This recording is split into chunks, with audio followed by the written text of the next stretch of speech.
உலகில் ஏழல்ல அதிசயங்கள் வாய் பேசும் பூவெனி எட்டாவது அதிசயமே. வான் மிதக்கும் உன் கண்கள், தேன் தெறிக்கும் கண்ணங்கள், பால் குடிக்கும் மதரங்கள் அதிசயமே. நங்கை கொண்ட விரல்கள் அதிசயமே. நகம் என்ற கிரீடம் அதிசயமே. அசையும் வளைவுகள் அதிசயமே. கல் தோன்றி மண் தோன்றி கடல் தோன்றும் முன்னாலே உண்டான காதல் அதிசயம்.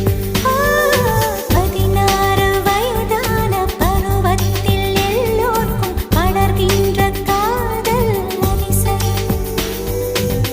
பூவுக்குள் ஒளிந்திருக்கும் கனிக்கூட்டம் அதிசயம். வண்ணத்து பூச்சியுடம்பில் ஓவியங்கள்